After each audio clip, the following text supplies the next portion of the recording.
안녕하십니까? 오늘 말씀은 갈라디아서 3장 1절에서 13절 말씀을 읽겠습니다. 요절 11절 또 하나님 앞에서 아무도 율법으로 말미암아 의롭게 되지 못할 것이 분명하니 이는 의인은 믿음으로 살리라 하였습니다. 이제 갈라디아 3장 1절에서 5장 12절은 이제 바울이 전도 여행을 다니면서 증거했던 복음의 핵심 교리로 구원은 오직 예수 그리스도를 믿음으로 이루어진다는 내용을 변증을 하고 있습니다. 그 중에서 3장에서는 율법과 복음의 관계에 대해서 논증을 펼치는데 이신칭의 신학을 해설하면서 성령의 역사도 행위가 아니라 믿음으로 얻는 것이다 라는 것을 증거하고 있습니다.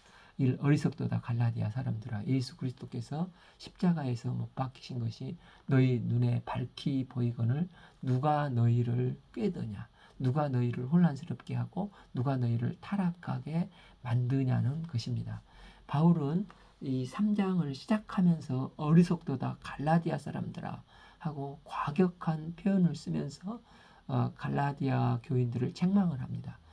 이 갈라디아 지역은 바울이 직접 1차로 가서 처음으로 복음을 전한 곳이기 때문에 교리적으로도 명확하게 복음 진리를 증거했습니다. 거기다가 사실 초대교회 성도들 사이에는 안디옥 교회가 세워지기 이전부터 베드로를 통해 증개된 복음이 욥바에서 이방인 고넬료가 구원받았다는 사실을 대부분 알고 있었습니다. 그런데 바울이 이 갈라디아를 떠나자마자 들어닥친 거짓 교사들이 와서 야, 구원받기가 그렇게 쉽니? 할례도 받아야 되고 율법도 지켜야 돼. 거기다 바울은 거짓 사도야 하면서 갈라디아 교인들을 미혹할 때 그들이 너무나 쉽게 미혹이 돼서 엉뚱하게 행위 복음으로 변질이 되기 시작한 것입니다.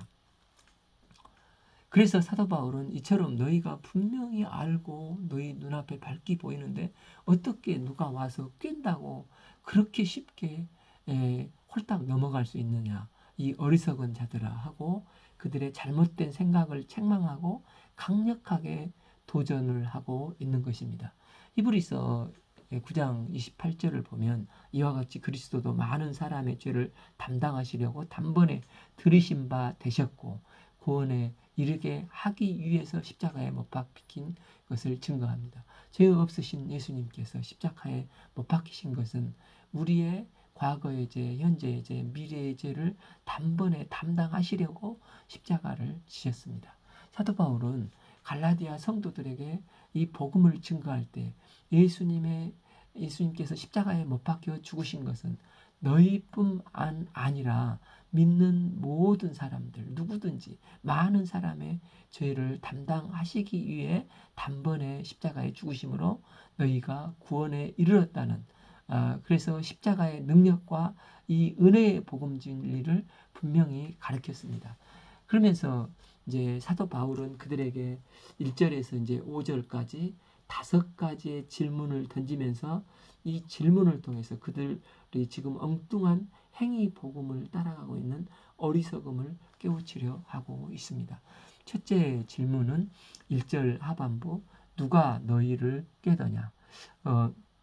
여기서 누가는 단수로 지금 갈릴리 교인들을 갈라디아 교인들을 꿰는 사람들은 여러 거짓 교사들인데 그 배후에는 사탄이 있어서 갈라디아 교인들을 복음에서 떠나도록 미혹하고 있다는 것입니다.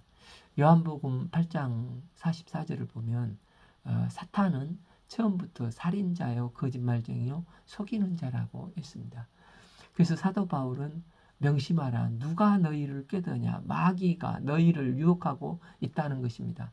마귀는 늘 말로 미혹하며 잽을 날립니다. 그러다 마음이 흔들리면은 낚싯바늘을 낚아채듯 확 깨는 속성을 가지고 있습니다. 이스라엘 초대 왕은 젊은 다윗이 골리앗을 죽이고 대승을 하고 돌아오니까 어린애들은 사울은 천천, 다윗은 만만 동요를 불러 흥을 돋궜습니다.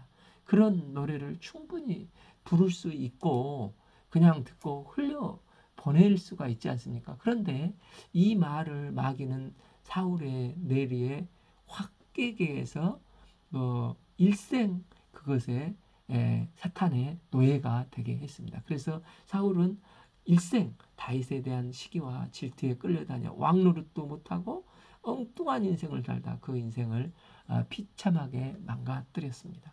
사탄은 어찌하든지 진리의 말씀을 왜곡시키고 꾀하려고 세상의 말, 마귀의 말을 듣게 미혹하고자 우는 사자와 같이 밤낮을 가리지 않고 삼킬 자를 찾아 헤매는 것입니다.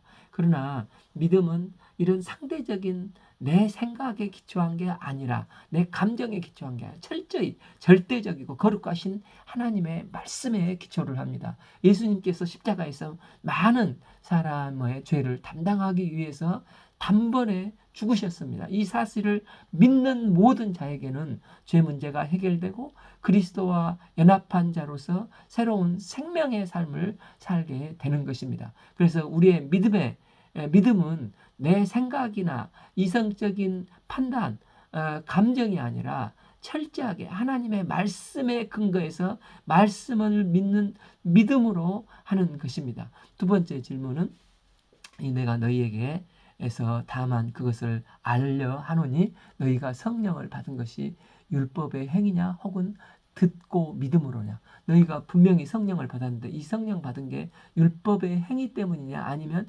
듣고 믿음 때문이냐는 것입니다. 갈라디아 성도들에게는 너희가 성령을 받은 것과 뒤에 5절 너희에게 성령을 주시고 너희가 가운데 능력을 행하시는 말씀을 볼 때 분명히 이 성령님께서 임재하여 갈라디아 교회의 신앙이 시작이 되었고 너희에게 충만한 성령의 역사가 인격적으로 있었다는 것입니다. 바울은 이런 놀라운 성령의 역사가 율법을 행하기 때문이 아니라 너희들이 믿었기 때문에 때문이냐고 물음으로 율법을 행함으로 성령의 역사가 있는 게 아니라 분명히 우리가 듣고 믿음으로 성령의 역사가 시작되어 말씀이 들려지고 말씀이 믿어지는 것의 순서를 강조를 하고 있는 것입니다. 좀 더 들어가서 복음의 말씀을 듣고 믿어서 성령이 오신 것입니까? 아니면 성령이 오셨기 때문에 말씀이 들려지고 말씀이 믿어지는 것입니까? 답은 성령님이 오셨기 때문에 우리는 말씀을 듣고 믿게 되는 것입니다. 부활하신 예수님께서 요한복음 20장 22절에서 성령을 받으라 말씀하셨습니다. 그래서 우리는 성령을 주시면 내가 주도적으로 성령을 받아야 하고 받을 준비를 단단히 하고 있어야 성령을 내 의지로 받는다고 생각을 할 수가 있습니다. 우리는 세상에서 태어나고 살고 있습니다. 그런데 우리가 원해서 태어났습니까? 우리는 내가 원든 원치 않든 어느 날 보니까 태어나 있는 것입니다. 이처럼 말씀은 내가 성령을 원하면 받고 원치 않으면 받는다는 게 아니고 성령 받아라. 이 말씀은 다만 수사학적인 표현일 뿐입니다. 예수님께서 승천하시고 오순절 성령을 보내실 것입니다. 성령이 임재하면 사람이 받고 싶든 안 받고 싶든 받게 되어 있습니다. 요엘서 2장 28절에도 그 후에 내가 영을 만민에게 부어지리니 물을 확 부으면 젖듯이 성령을 부어 주신다는 것입니다. 마치 우리는 동쪽에서 해가 뜬다고 하는데 그러나 사실은 해가 동쪽에서 떠오르는 게 아니라 지구가 동쪽을 향하고 돌고 있다 보니까 해는 가만히 있는데 해가 뜨는 것처럼 수사학적인 표현으로 성령 받으라 이렇게 하시는 것입니다. 그래서 내가 듣고 믿어서 성령이 오신 게 아니라 성령이 오셔서 말씀이 들려지게 되고 듣다 보니 믿어지게 되어 순서는 먼저 성령이 오셔야 하는 것입니다. 그래서 똑같이 말씀을 들어도 어떤 자는 믿고 감격이 있고 어떤 자는 그냥 졸리기만 할 뿐이지 않습니까? 믿는 자는 성령께서 믿음을 주시는 것입니다. 그래서 구원은 하나님의 은혜로 지어지고 하나님께서 은혜로 성령을 보내주시고 내 안에 임재하게 해주셔 말씀이 들려지고 믿게 되는 게 하나님의 은혜입니다. 또 세 번째 질문으로 너희가 이같이 어리석냐 성령으로 시작하였다가 이제는 육체로 마치겠느냐 그렇게 해서는 안 되지 않느냐고 묻는 것입니다. 신앙생활의 시작도 과정도 완성도 다 성령께서 이루시는 것입니다.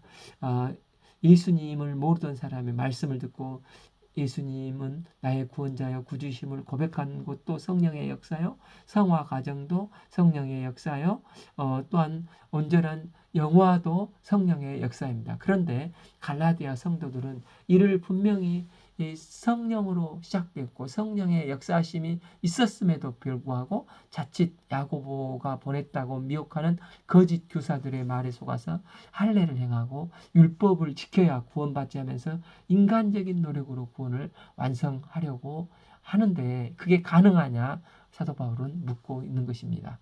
성령의 인도함으로 믿음을 시작했으면 그 성령의 인도함심으로 믿음을 완성해야지. 어떻게 성령님을 제껴냈고 육체적인 노력으로 구원을 완성하려고 하느냐? 꾸짖고 있는 것입니다. 넷째 질문은 너희가 이같이 괴로움을 헛되이 받았느냐? 과연 헛되느냐? 여기서 많은 괴로움이 헬라어로는 파스코라는 뜻인데 괴로움의 뜻도 있지만 또한은 좋은 경험들을 포함하는 포괄적인 경험을 포함합니다. 그렇다면 너희들이 좋은 경험들을 많이 했고 즉 성령으로 시작해서 성령의 역사들을 통해서 풍성하고 많은 좋은 영적 경험을 받았는데 과연 그 경험들이 헛되게 하려는 그 경험들을 헛되게 하려는 것이냐라는 것입니다. 이제 마지막 다섯 번째 질문은 너희에게 성령을 주시고 너희 가운데 성령을 행하시는 이의 일이 율법의 행위에서냐 혹은 듣고 믿음에서냐 비슷한 질문은 앞 2절에서 너희들이 성령을 받은 게 율법에 의해서냐 듣고 믿음에서냐라고 물으면서 성령 받는 사람이 주체로서 성령 받은 근거가 무엇인가를 중점적으로 질문을 했습니다. 반면에 이 5절은 성령을 보내신 하나님의 능력을 행하시는 하나님께서 주체가 되십니다. 이 하나님께서 성령을 주사 능력을 주시는 것이 너희의 율법을 행하기 때문이냐 아니면 듣고 믿음 때문이냐 하나님께서 어떤 기준에 의해서 성령을 주시고 능력을 주시냐는 것입니다. 6. 아브라함이 하나님을 믿음에 그것을 그에게 의로 정하셨다 함과 같으니라. 바울이 다시 이제 원론적인 이야기로 돌아갑니다. 아브라함이 신앙생활 10년이 지났는데 너로 창세기 12장 2, 3절 큰 민족을 이루어 주시겠다 말씀을 하셨는데 이제 85세가 되었는데도 아무 응답이 없고 조카 롯을 구원하고자 많은 적을 만들었을 때 그는 다시 깊은 피해의식에 빠져 하나님께 따졌습니다. 15장 2절 주 여호와여 무엇을 내게 주려 하시나이까 나는 자식이 없사오니 내 상속자는 다메섹 엘리엘셀입니다. 이때 하나님은 창세기 15장 5절에서 그를 이끌고 밖으로 나가 이르시되 하늘을 우러러 무뼈를 쓰시더라. 또 이르시되 내 자손이 이와 같으라. 무별 비전을 보여주시고 아브라함이 여호와를 믿으니 6절 여호와께서 이를 의로 여기시고 이신 칭의의 믿음으로 의롭다 칭함을 받았습니다. 이게 왜 중요합니까? 유대인들은 자신들이 아브라함의 자손이라는 영적 자부심이 있었습니다. 그러므로 이방 땅 갈릴리 교인 너희들도 아브라함의 자손이 되려면 율법을 지키고 할례를 행하고 절기를 지켜야 한다는 것입니다. 그런데 이 아브라함의 자손이 되는 것과 이런 행위와는 아무런 상관이 없습니다. 7. 그런즉 믿음으로 말미암는 자들은 아브라함의 자손인 줄 압니다. 율법과 할례와 절기는 적어도 아브라함으로부터 시대적으로 400년 후에 모세 시대에 나오지 않습니까? 어, 아브라함의 자손이 되려면 오직 믿음을 가져야 하는 것입니다. 유대 바리새인 기독교인들은 십자가를 부인하지는 않지만 이 십자가 위에 할례의 행위를 더 받아야 한다고 말했습니다. 그러나 이 할례의 행위는 창세기 15장이 아니라 뒤 17장에 나오지 않습니까? 그래서 너희들은 이방인이니까 아브라함의 자손이 아니라고 하는데 사도 바울은 그런 거짓말에 절대 속을 필요가 없다는 것입니다. 8. 또 하나님이 이방을 믿음으로 말미암아 의로 정하실 것을 성경이 미리 알고 먼저 아브라함에게 복음을 전하되 모든 이방인이 너로 말미암아 복을 받으리라 하였느니라. 심지어 성경에서 이런 거짓 교사들의 말을 할 것을 아시고 미리 아브라함에게 복을 선포하셨다는 것입니다. 만민이 아브라함 덕분에 복음을 받는다고 말씀하셨는데 이 복 중에 가장 큰 최고의 복은 구원을 받는 게 아닙니까? 구원받아 하나님의 자녀가 되는 권세를 덧입고 하나님 나라에 들어가게 되는 것입니다. 그런데 이 복음은 유대인들에게만이 아니라 이미 율법이 나오기 전 400년 전에 창세기 17장 할례 받기 전 15장에서 아브라함이 여호와를 믿음에 여호와께서 이를 의로 여기시고 아브라함에게 알려주신 것입니다. 그래서 계시록 7장 9절을 봐보면 이 일 후에 내가 보니 각 나라와 족속과 백성과 방언에서 아무도 능히 셀 수 없는 큰 무리가 나와 흰 옷 입고 손에 종려 가지를 들고 보좌 앞과 어린 양 앞에서 서서 큰 소리로 외쳐 이르되 구원하심이 보좌에 앉으신 우리 하나님과 어린 양에게 있도다 하니. 그러니까 이방인들도 다 천국에 오지 않았습니까? 어떻게 오게 된 것입니까? 오직 믿음으로 하나님의 자녀가 되었기 때문에 온 것입니다. 유대인들은 아브라함의 자손이 되면 천국 백성 하나님의 자녀라는 동의어로 생각을 그러니까 아브라함의 자손 이게 천국 백성 하나님의 자녀 동의어로 생각을 했습니다. 그래서 그러므로 9절 믿음으로 말미암는 자는 믿음이 있는 아브라함과 함께 복을 받느니라. 믿음 있는 자는 믿음의 조상 아브라함과 함께 복음을 받게 된 것입니다. 아브라함을 하늘의 묵별과 같은 믿음 많은 민족이 너희 씨로 말미암아 복을 얻게 될 것이라고 말씀을 믿었습니다. 너의 씨는 이삭을 말하지만 또 단수로 장차 오실 메시아 예수 그리스도를 말합니다. 즉 많은 민족이 너의 씨 예수 그리스도로 말미암아 복음을 얻게 된다는 것입니다. 아브라함도 자신의 몸에서 날씨 예수 그리스도로 말미암아 나도 복음을 받았다는 것을 믿었더니 하나님께서 그 믿음을 의로 여기셨습니다. 마찬가지로 많은 민족들도 예수 그리스도를 믿음으로 복음을 받게 되었고 지금 갈라디아 교회도 예수 그리스도를 믿음으로 말미암아 아브라함과 함께 복음을 받게 된 것입니다. 그러니까 아브라함의 자손이 되겠다. 율법을 지키려고 기웃거릴 필요가 없다는 것입니다. 하나님 나라는 나의 노력이나 행위로 공로로 되는 게 아니라 그냥 주님의 십자가의 구속의 은혜를 믿기만 하면 믿는 자에게 주어주시는 일방적인 하나님의 선물인 것입니다. 10. 무릇 행위에 속한 자들은 저주 아래에 있나니 기록된 바 누구든지 율법책에 기록된 대로 모든 일을 행하지 아니하는 자는 저주 아래에 있는 자라 하였습니다. 이제 앞 구절에서 믿는 자는 아브라함과 함께 복을 받는데 이제 율법의 행위로 말미암는 자는 오히려 저주를 받게 된다는 것입니다. 이것은 바울이 만든 견해가 아니라 구약 신명기 27장 26절 말씀을 인용하고 있습니다. 율법의 말씀을 실행하지 않은 자는 저주를 받을 것이라 할 것이요 모든 백성은 아멘 할지라. 율법을 행함으로 결국 저주의 위치로 갈 수밖에 없다는 것을 이미 말씀을 한 것입니다. 여기서 주목해 볼 말씀은 10절 하반부 율법책에 기록된 대로 모든 일을 항상 행하지 아니하는 자, 즉 모든 일과 항상입니다. 율법에는 수백 가지 해야 할 일, 하지 말아야 될 계명들이 있지 않습니까? 그런데 율법의 모든 계명은 항상 다 지키지 않으면 저주 아래 있게 된다는 것입니다. 우리가 어느 정도는 율법을 지킬 수 있겠지만 항상 모든 것을 지키는 것은 불가능합니다. 그런데 지금 에베소서 2장 10절에서 누구든지 온 율법을 지키다가 어쩌다가 그 하나를 범하면 모두 범죄한 자가 된다고 했습니다. 그러니 율법의 행위에 속한 자들은 율법을 못 지키게 되면 모두 저주 아래 놓이게 되는 것입니다.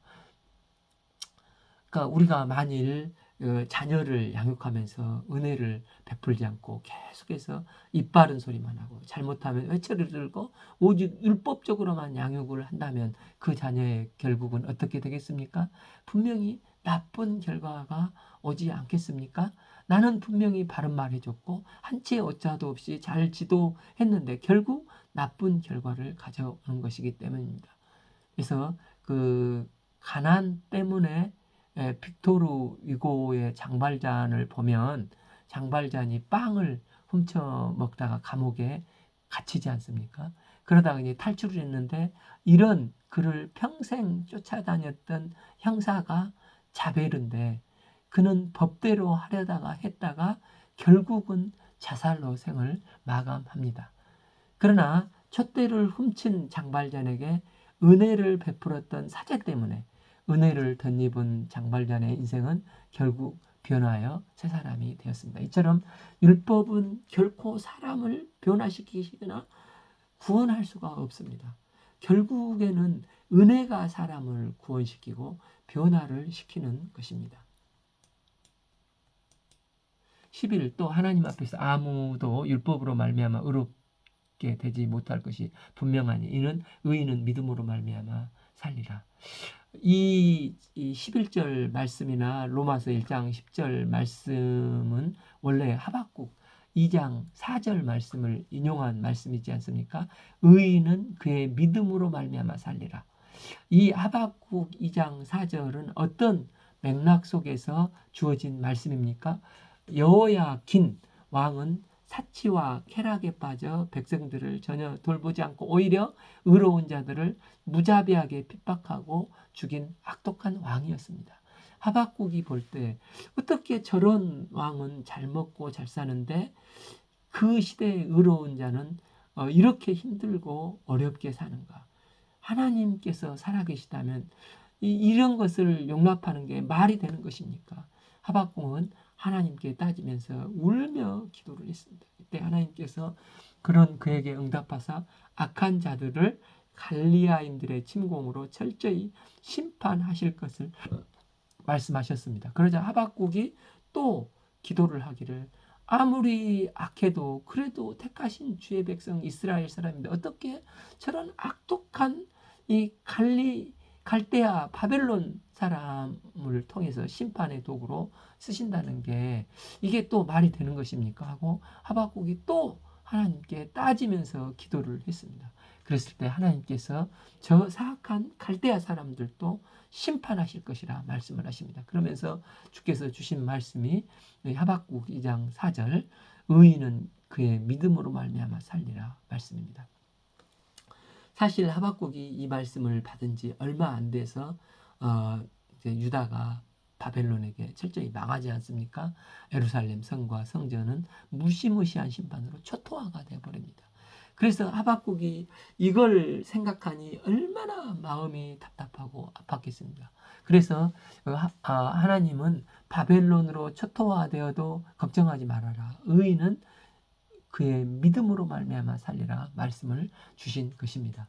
지금 사도 바울은 이 말씀을 갈라디아 3장 11절에서 그 말씀을 인용해서 말씀을 하고 있습니다. 사도 바울은 하박국의 절박한 상황과 유대와 갈라디아 상황이 오늘날 우리들의 상황이 다르지 않다고 보며 하나님의 무서운 심판을 앞두고 우리가 어떻게 하면 사느냐 기도할 때 그것은 오직 의인은 그의 믿음으로 말미암아 살리라는 것입니다. 율법으로는 의롭게 되지 못하지만 오직 믿음으로 의롭게 된다는 것을 증거하고 있습니다. 12. 율법은 믿음에서 난 것이 아니니 율법을 행하는 자는 그 가운데서 살리라 하니라. 이 말씀은 또 레위기 18장 5절 너희는 내 규례와 법도를 지키라. 사람이 이를 행하면 의로 말미암아 살리라. 나는 여호와니라 말씀을 인용하고 있습니다. 그런데 율법은 믿음과 상관없다고 해놓고 율법을 행하는 자는 그 가운데 살리라 하면 믿음만 살리는 게 아니라 율법도 행하는 자는 그 가운데 살려준다는 것입니다. 그러나 율법은 모든 것을 항상 지키는 게 불가능합니다. 어느 누구도 100% 지킬 수 없기 때문에 오직 믿음으로 사람을 살리지만 율법으로는 결코 사람을 살릴 수가 없다는 것입니다.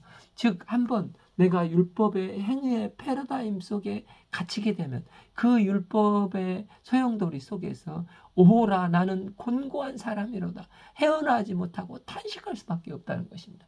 인간의 행위의 완전함을 추구하다 보면 끝없는 이 소용돌이 속에 빨려 들어갈 뿐인 것입니다.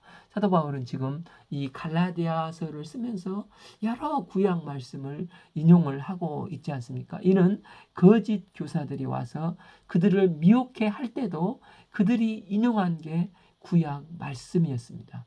마치 오늘날 여호와 증인이나 신천지들 같이 밑줄을 쫙쫙 긋고가면서 봐 성경에서 이렇게 말하고 있잖아. 그러면서 갈라디아 교인들을 미혹을 했기 때문에 사도 바울도 올바른 믿음의 세계로 인도하기 위해서 구약 말씀에 대한 바른 해석을 가지고 설명함으로 갈라디아 교회 성도들의 믿음을 말씀에 기초해서 근거해서 바르게 일깨워 주고 있는 것입니다. 13. 그리스도께서 우리를 위하여 저주를 받은 바 되사 율법의 저주에서 우리를 속량하셨으니 기록된 바 나무에 달린 자마다 저주 아래 있는 자라 하였습니다. 그리스도께서 우리를 죄의 저주와 율법의 저주에서 우리를 속량하시고 해방시켜 주셨습니다. 이를 위해서 하나님의 어린 양이 되사 율법의 저주를 우리 대신 다 그 몸으로 받으시고 죽으신 것입니다. 율법은 율법을 행하지 않는 자를 하나님께 고소를 합니다. 저자는 율법을 완전히 행하지 않았어. 저자는 율법에 의하면 당장 죽어야 합니다. 라고 고소를 하는 것입니다. 율법에 고소를 당하고 정죄를 받게 되면 아담의 원죄로 인해서 누구나 죄 아래 놓이게 되어 있기 때문에 모든 인간은 다 정죄받고 죽게 되어 있습니다. 그런데 예수님은 아담의 피를 이어받으신 분이 아니고 죄가 전혀 없으신 성자 삼위의 하나님이시고 성령으로 잉태되어 성육신하신 분이십니다. 죄 없으신 예수님께서 우리의 죄짐을 다 내 대신 지시고 율법의 저주를 한 몸에 받으시고 십자가에서 죽으사 다 이루셨습니다. 십자가에서 예수님은 단번에 율법의 저주로부터 속량하시고 죄에 노예된 우리를 결코 정죄함이 없는 자유를 주셨습니다. 13b 기록된 바 나무에 달린 자마다 저주 아래 있는 자라 하였습니다. 예수님의 십자가는 하나님의 저주를 받은 것입니다. 하나님은 예수님께 저주를 부으셨는데 그 저주는 죄 지은 우리가 저주를 우리가 받아야 하는데 우리 대신 예수님께서 내 대신 십자가에서 달리심으로 하나님의 저주를 그 몸으로 다 받으셨습니다. 그래서 예수님을 믿게 되면 더 이상 하나님의 저주를 받지 않고 믿는 자는 하나님의 구속함을 받아서 의롭게 되는 것입니다. 내 대신 죄를 담당하신 예수님의 십자가의 구속의 사랑과 은혜를 다만 감사합니다. 우리가 이제 구원받은 성도답게 매일 성령님의 견인을 받아서 성령님을 의지하고 성령님의 인도함을 받아서 순종함으로 승리하는 믿음의 삶을 사시기를 기도합니다. 오늘 말씀은 갈라디아 3장 1절에서 13절 말씀을 읽었습니다. 감사합니다.